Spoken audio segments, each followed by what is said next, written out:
A very good afternoon. Assalamu alaikum to all my Relax Radio viewers on the travel show. This is your host, Sami Sanaullash, and welcome again to another episode of the Relax Travel Show. We're here to fill you up on travel destinations globally and the special places that you can visit during short breaks. So, particularly, we're looking at short city breaks, and that will be of 3 nights, 5 nights, 7 nights duration, so you can have short ones. But again, once again, welcome to Relax Radio. And of course, if you want to call us, you can call us on 075 That's the number to call us live. But here we are, and we are looking at destinations, which in the short haul destination that would particularly be of 3 hours or 4 hours maximum duration. And I was very privileged yesterday to be attending Croatian Airlines event at the Radisson Blue in London, where they had a event showcasing the flights that they have introduced that are going to be increased frequencies for the winter schedule, flying into the cities of Split and Zagreb. Now, if you're not familiar with Croatia, it's a country that sits in Europe, which is part of the Mediterranean. So, if you're going to Split, you would have the Mediterranean, you would have the beaches in there, and the weather is very Mediterranean weather. It's a country of heritage and a country that offers a lot for tourists with scenic beauty, a lot of greenery, and a very calm and peaceful place. So I will be in the next few future episodes bringing you more images from Croatia, from the Croatian Tourist Board, and from Croatian Airlines. But at the moment, I would like to say that that is one of the destinations that is very well known within the British communities, and it's increasingly becoming popular as the adjoining countries are also our short haul destinations. Our focus is at the moment on Croatia. We have flights that are regularly operating from London Heathrow and London Gatwick as well. So there are flights to Split and to Zagreb, although there are seasonal flights that go to um, Split, that is once a week. So we could look into various other options of the flights. And of course, there are other ways of getting to Croatia, but these are the direct flights that go um, to Croatia directly. And these are operated by Croatian Airlines. And Croatian Airlines, of course, is the home carrier, and their carrier is very flexible in terms of the services offered, in terms of the baggage policy, of course. And as you know, most of the budget airlines, they have their baggage policies that are uh, no frills policy. Most of them have the no baggage and hand baggage only, which is what people want nowadays. If you're going for a short haul holiday, you are really looking at just taking a handbag alone, and that would give you the best possible price. Once you start adding your baggage and your meals, then your prices start going up, your seat selection. That's one of the no frills with the low cost carriers, or as they call, these are not the legacy carriers. The legacy carriers would obviously have the baggage included at the higher price, and at the lower price in comparison with the low cost carriers, they would have no baggage, and that is what is offered. However, we're looking into the various options available, and amongst the special packages that are now being made available very shortly for Split and for Zagreb, there are packages of starting from 3 to 5 nights, and they have a package with a 4 or a 5 star hotel that includes flights from London, and that is beginning at about 450 euros. That's a return trip, and that's quite competitive when you think of the 3 nights hotel. I mean, looking at any hotel in Europe, you're looking at least 150 pounds per night, looking at a 4 or 5 star hotel. So that really is a very good price if you say about 550 euros. That compares quite well. If you go for a week's in Split, then you're looking about 900 euros. So that does make it a lot competitive, including the flights and the accommodation. And it's a bed and breakfast basis. I will have more details for you next show.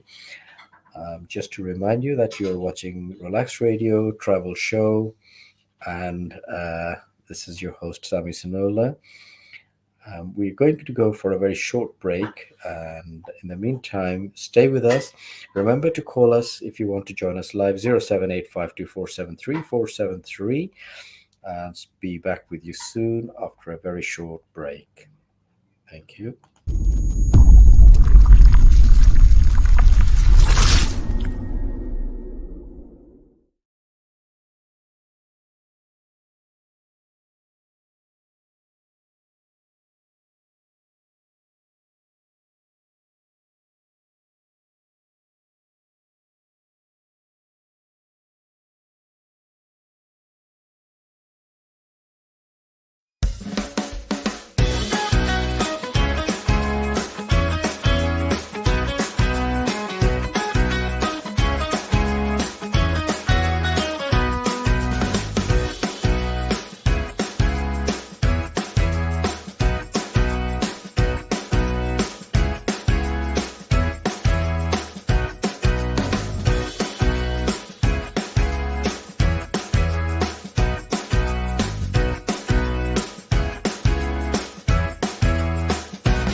Welcome back after the short break. You are listening and watching Relax Radio. This is the Relax Radio travel show with your host, Sami Sirula. If you want to call us and join us live, the number to call is 0785247343. We are discussing travel topics from the UK. This show is meant for the general public and, of course, the industry. We do try to bring in industry experts, resorts, airlines, amusement parks, and various other modes of transport, whether it be train transport, just cruises, and various destination management companies who would represent their destinations. And we'd also like to hear from you about your views on the last holiday that you had. We know that the British Bangladeshi community in the UK are very adventurous and they do like to visit new destinations. And we'd like to hear from you how your experience was with your last holiday, whether you were in the Greek islands, whether you were in um, parts of Italy, or whether you were in North Africa. We'd like to hear and share your views, and that would obviously help others also gain some experience on tips to follow for holidays in the short haul holidays. We also do want to talk about long haul holidays, and generally, our Bangladeshi community like to travel to Bangladesh. And as we see increasingly, there is a demand for our British Bangladeshis who like to travel to Bangladesh and beyond.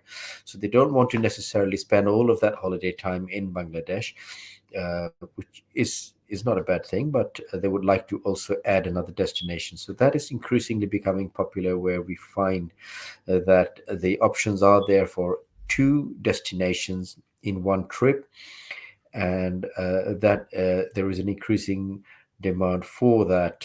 These destinations can be in the region of this Asian destination. So perhaps you would be traveling to Bangladesh and then seeing your distant or near relatives, your loved ones, and then carry on to perhaps maybe Thailand or maybe Sri Lanka or maybe India or Maldives. Maldives is becoming an increasingly popular destination for the British Bangladeshis. And as you know, Maldives has a very small population, but they are also having more than 100,000 Bangladeshis who work in the Maldives. Which shows that there is a great demand for the hospitality industry workers in Maldives. But from our point of view, sometimes when we come across destinations where people are of British Bangladeshi, or of Bangladeshi origin rather, and we the British Bangladeshis, when we come across them, they're always so forthcoming, and this you can see the face light up when the moment they see, oh, you are from Bangladesh, and they like to try and make you feel even more welcome, although it is their job already, as they are being employed to serve the guests, but they do try to go that extra mile and make you stay far more comfortable and comparable. So, Maldives is another destination, and increasingly, of course, there are other places. Malaysia, Singapore, even Indonesia. As far as Indonesia is another destination that is increasingly becoming popular, where you have Denpasar, Bali, and Bali is an exotic destination. The Seychelles are a bit off, so is Mauritius, and connectivity from Bangladesh to those destinations are probably not the easiest, but they're doable. They can be arranged. You can ask your travel agent to look into that, into try and arranging these connections. If not, you're always welcome to call me on 0785247343, and I'll be very happy to give you an advice or connect you to the right providers to give you that link for those destinations. But we are sharing just our views, and even European cities can be multi-destination. So you don't necessarily need to go to one city in Europe. You can add up two cities, because time may be short and you might want to cover more in a short period of time.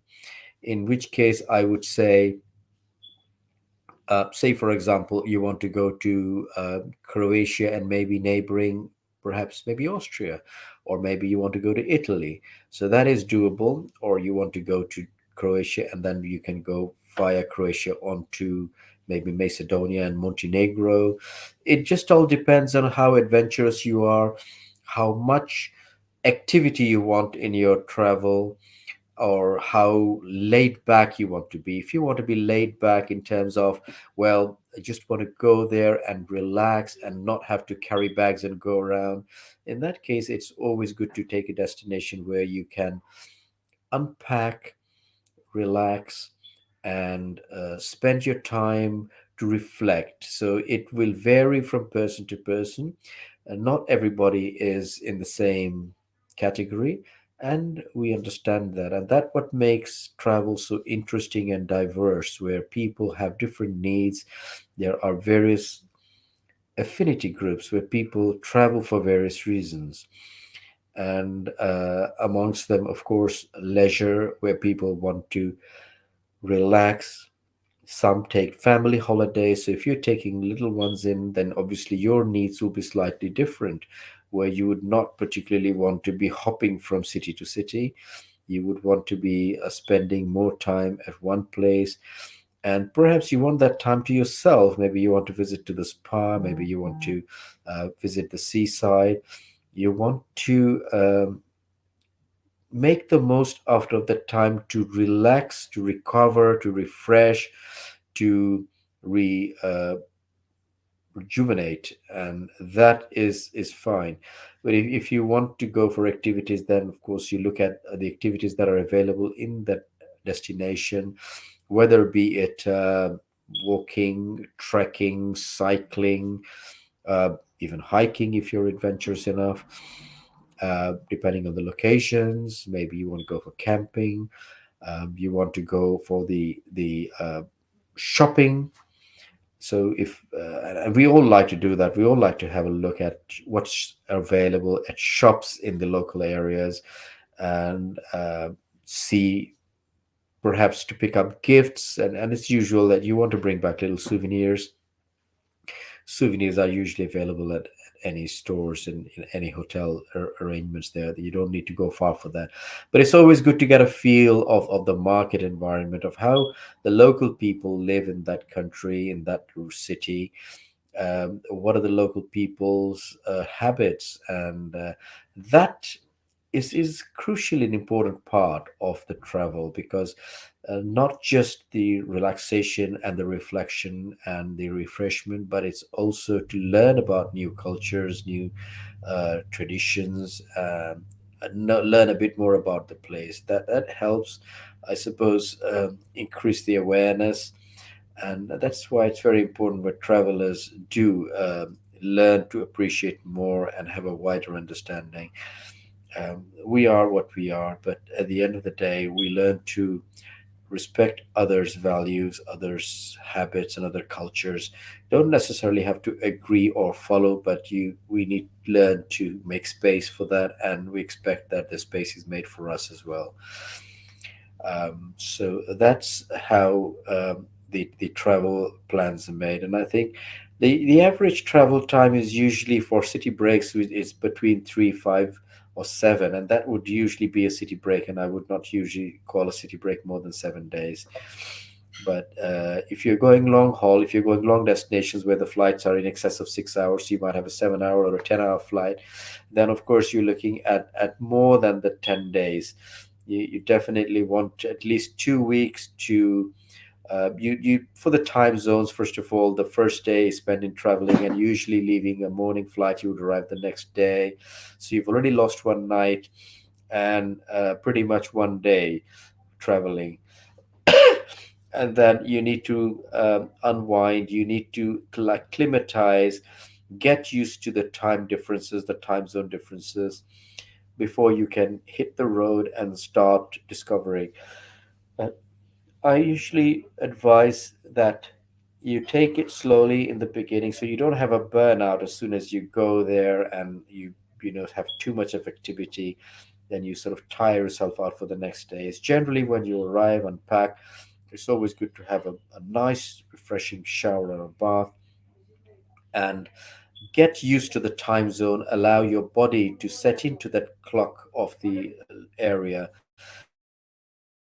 And by all means, it's very important to stay very hydrated, so plenty of fluids. Avoid sweet drinks. It's usually advisable.